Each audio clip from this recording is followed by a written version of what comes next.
हाय,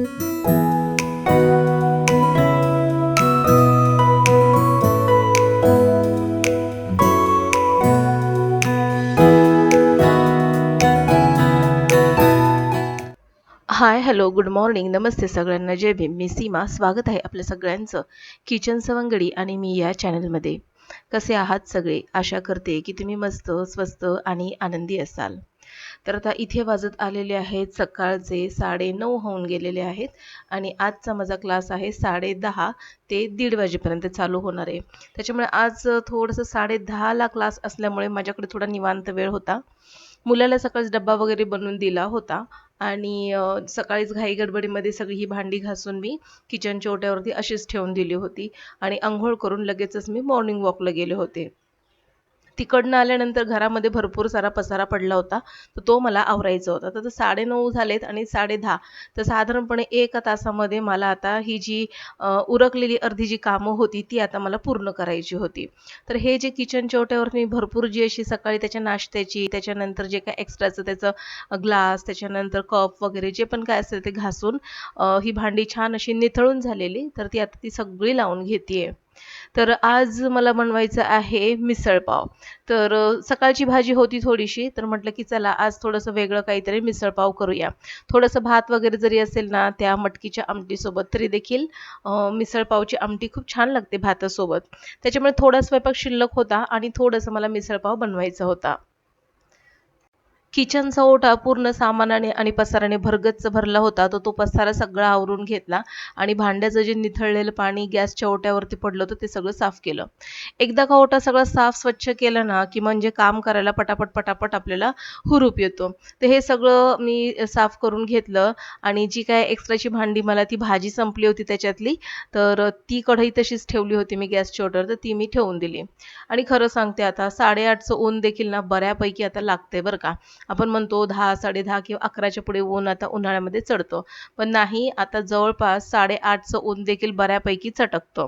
तर तिकडनं आल्यानंतर पाणी वगैरे काही पिलेच नव्हते मी. तर पटकन पाणी वगैरे पिऊन घेतलं. तेव्हा मला कुठेतरी बरं वाटलं. नाहीतर पूर्ण घामाने थकल्यासारखे झाले होते. आणि कसं आहे ना, मॉर्निंग वॉकवरून आल्यानंतर थोडं आपण बसलं, केलं 10-15 मिनिटं मी बसते. पण आता आज मला बसायला अजिबातच वेळ नव्हता. कारण की वेळ बऱ्यापैकी माझा निघून गेला होता. 1 तासामध्ये मला बऱ्यापैकी सगळी कामं करायची होती. तर इथे मी काय करते, थोडासा भात लावायचा होता, तो भात लावून घेतला आणि आता बाकीचं काम मी पटापट उरकून घेते. कुकरमध्ये 3 शिट्ट्यांमध्ये भात होऊन जाईल आणि दुसऱ्या कुकरमध्ये मी मटकीची आमटी करणार आहे. तर आता मला असं वाटतंय ना, आता हे मिसळपाव जर केला ना, तर मुलं मिसळपावच खाणार आहे. मिसळपावची जी मटकीची आमटी, भात वगैरे असं काही खाणार नाहीत. पण तरी देखील मला असं वाटलं एक्स्ट्राचा थोडासा भात असावा. कारण की मग मी आता पुन्हा दुसरं एक्स्ट्रा असं काहीही बनवणार नव्हते. तर मला एक कडधान्य भिजत घालायचं होतं आणि मी ते शोधतेय. तर ते कडधान्य मला काही भेटलेलं नाहीये. शिवाय DMartमधनं येताना मी थोडंफार काही असं लूज डाळी वगैरे आणून ठेवलेलं, तर त्या तशाच साईडला होत्या. तर म्हटलं की चला आता हे जे काम आवरते त्याच्यातून आवरता-आवरता ह्या डाळी देखील लगेचच डब्यामध्ये ठेवून देते. निलयची तयारी सुरू झाली होती शाळेमध्ये जायची. 1:30 ते 10:30 ते 1:30 वाजेपर्यंत जो क्लास होता, तर तो आणखीन सुरू होणार होता आणि निलयची एक्झाम असल्यामुळे त्याची देखील घाई-गडबड चालू होती. तसं त्यांनी नाश्ता वगैरे केला होता, पण आता मला आणखीन थोडंफार काही बनवायचं होतं. तर जे मी शोधते ते मला मिळतच नव्हतं, कारण की आठवतच नव्हतं मी कोणत्या डब्यामध्ये ठेवलंय. फायनली मला ते कडधान्य मिळालं आणि आता ते मी आता भिजत घालतीये. तर निलयचं इथे बाटली वगैरे भरून घेणं, डब्बा वगैरे घेणं हे सगळं चाललेलं आहे आणि परीक्षा सुरू झालेली आहे, तर आज काही त्याचा डब्बा वगैरे नव्हता. फक्त त्याला पाण्याची बाटलीच घेऊन जायची होती. मला असं वाटलं की त्याचे म्हणजे ओरल झाल्यानंतर एक्स्ट्राचं वगैरे काय असेल, पण तो म्हणाला की "नाही मम्मी, आज मी 3 वाजता येणार आहे." तरी देखील मला असं वाटलं 3 वाजता म्हटल्यानंतर भूक वगैरे लागेल, पण म्हटलं की "नाही, मी आल्यानंतर जेवेल." तर असं इथे कडधान्य मी आता भिजत घालते, कारण की ना भाज्या आहेत, पण मुलं ना जास्त भाज्या पाहिजे तशा खात नाहीत आवडीने. मग कडधान्य वगैरे असलं ना, की मग त्याची सुकी भाजी वगैरे असं बनवलं, आवडीने मुलं खातात.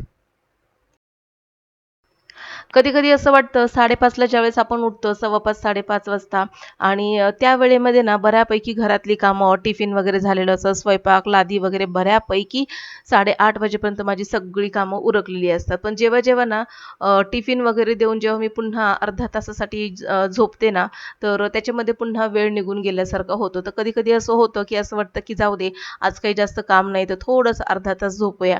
पण नाही, जेव्हा-जेव्हा झोपायचा प्रयत्न करते, तेव्हा-तेव्हा थोडीशी जास्तीची झोप लागते. तर असो, मॉर्निंग वॉकवरून येत असताना मी थोडीशी फळं आणली आणि सोबतच आवळे आणि बीटरूट देखील आणलं. तर चिकू देखील आणले होते. तर म्हटलं, की चला एखादा चिकू आपण कापून बघूया, मुलांना देखील खायला देऊया. तर इथे मी आता चिकू कापून घेते. इतका मस्त गोड असा चिकू होता ना, तर आता म्हटलं, की चला हा एक कापते आणि मुलांच्या आवडीच्यानुसार त्यांना मी फळं देत असते. तर आता हा चिकू कापलेला आहे, तर हाच मी आता झटपट असा नाश्ता करून घेतीये. तर आपल्या घरामध्ये अशा ज्या स्मूथ लाद्या असतात ना, त्याच्यावर पाणी किंवा तेल सांडलेलं दिसत नाही आपल्याला आणि मग असंच आपण घाईगडबडीच्या कामामध्ये ना, आपला जर त्याच्यावर पाय वगैरे पडला, तर जोरदार पडण्याची शक्यता असते आणि तसं माझ्या बाबतीमध्ये 2 ते 3 वेळा देखील झालेलं आहे. पडलेली नाहीये मी, पण जोरदार अशी घसरली आहे याच्यावरती. त्याच्यामुळे ना, किचनमध्ये हा कपडा जो आहे खाली लादीवर ठेवलेला, तो मी नेहमीच इथे ठेवते. कारण की मला जेव्हा-जेव्हा जाणवलं ना, खाली पाणी वगैरे पडलंय, तर लगेच मी तो कपडा त्या पाण्यावरती फिरवून टाकते. कारण की कसं आहे ना, की आपल्याला अंदाज लागत नाही आपण किती जोरात पडणार आहोत आणि मोठं काही होण्यापेक्षा झटपट तिथल्या तिथं पाणी पुसून घेतलेलं कधीही चांगलं. तर मी एका साईडला पटकन अशी मिसळ वगैरे बनवून घेतली. तर हे बघा आता ही मिसळ तयार झालेली आहे आणि 3 शिट्ट्यांमध्ये झटपट ही मिसळ बनवून घेतलेली. तर मिसळचा व्हिडिओ मी याआधी देखील तुमच्याशी शेअर केलेला आहे. आता पुन्हा मी तुमच्याशी शेअर केलेलं नाहीये. तर आजची मिसळ ना मिक्स कडधान्याची आहे आणि मस्तपैकी फरसाण देखील मी सामानामध्ये भरलंच होतं. तर गरमागरम मिसळपाव आता तयार झालेला आहे. आता मुलांना देखील मी आता मिसळपाव खायला देते. मिसळपाव म्हटलं, की गरमागरम मिसळपाव आमच्या घरामध्ये सगळ्यांचा फेव्हरेट नाश्ता आहे. तर आज थोडासा भात देखील मी लावून घेतला होता. कारण की मला असं वाटलं, की पाव जर पुरले नाहीत, तर मुलांनी भात आमटी खावी. तर त्यासाठी मी भात लावून घेतला होता. आता पटापट 2 ताटं तयार करून घेते. तर एक माझ्यासाठी तयार केलेलं आहे आणि आता एक जे ताट आहे ते माझी जी मैत्रीण येणार होती तिच्यासाठी मी ते तयार केलं होतं. तिला मी स्पेशली इन्व्हाईट केलं होतं, की ये म्हणून मिसळपाव केलाय. तर 10:30 ते 1:30 वाजेपर्यंत माझा क्लास झाला आणि जवळपास 3 तास क्लास झाला. पण घरामध्ये ना कपडे वगैरे वाळवून टाकल्यानंतर रशीवरचे कपडे मी असेच एका साईडला लावून ठेवले होते आणि तो या बेडरूममध्ये पसारा दिसत होता. म्हटलं ह्याला पहिलं आवरलं पाहिजे आणि म्हणून मी लगेचच इथे कपड्यांच्या घड्या घालायला बसले. तर कपड्यांच्या घड्या व्यवस्थित घातल्या ना तर कपाटामध्ये व्यवस्थित कपडे सेट झाल्यासारखे दिसतात. पण असेच कसे पण कपड्यांच्या घड्या घालून आपण जर ठेवलं ना तर कपाट आणखीनच अस्ताव्यस्त दिसतं. तर ही बघा, ही खण साडी फार मस्त आहे ही. म्हणजे पर्पल शेडची खण साडी आहे आणि ही साडी माझ्या वहिनीने मला गिफ्ट केलेली. तर परवाच्या दिवशी आमच्या बिल्डिंगमध्ये एका मैत्रिणीच्या सुनेचं ओटी भरण होतं. तर त्यावेळेस मी ही साडी घालून गेले होते. तर ती धुवून देखील काढली मी साडी आणि आता नीला इथे आलेला आहे. तर त्याला मी द्राक्ष दिलेली. तर तो माझ्याशी शेअर करतोय म्हणून. त्याला म्हटलं नुसतं खाण्यामध्ये वेळ घालवू नको, थोडासा अभ्यासाकडे पण लक्ष दे, एक्झाम चालू झालेली आहे. तर तो गेला आतमध्ये आणि आता हे जे घड्या घातलेले कपडे होते ना, ते आता मी पटापट कपाटामध्ये लावून घेते. मला ना घरामध्ये 2च गोष्टींचा जास्तीचा पसारा जाणवत असतो. तो म्हणजे एक कपड्यांचा आणि दुसरी गोष्ट म्हणजे आपण किचनमधले कितीही भांडे आवरले ना, तर ते वारंवार सतत पडतच असतात आणि म्हणून किचन किती वेळा आवरावं हा प्रश्न असतो. तर कपडे मी सगळे ज्याच्या त्याच्या कप्प्यामध्ये व्यवस्थित ठेवून दिले आणि आजचा दिवस ना खूपच घाई-गडबडीचा होता. तर आज मी ठरवलं की चला आज थोडासा वेळ आहे, तर मला आज थोडंसं भिंतीच्या ज्या किनारी आहेत त्या देखील ओल्या कपड्याने पुसून घ्यायच्या होत्या.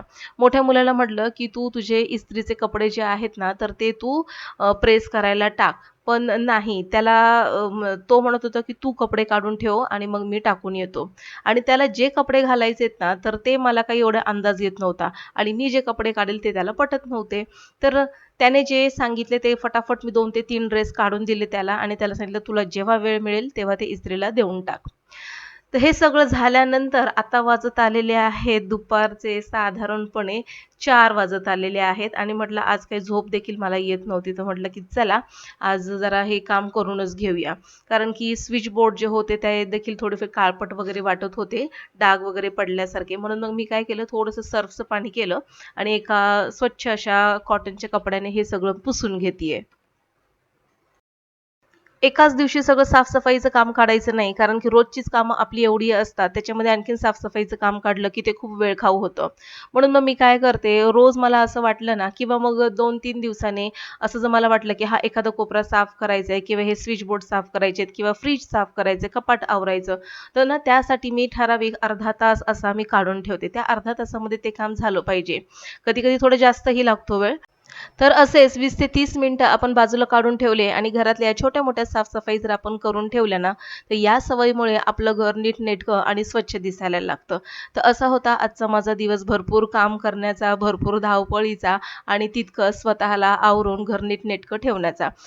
आजचा ब्लॉग आवडल्यास नक्कीच लाईक करा. माझ्या चॅनेलवर जर तुम्ही पहिल्यांदाच आले असाल, तर नक्कीच सबस्क्राईब करून बेल आयकॉन प्रेस करा. भेटू पुन्हा अशाच एका इंटरेस्टिंग व्हिडिओसहित. तोपर्यंत बाय.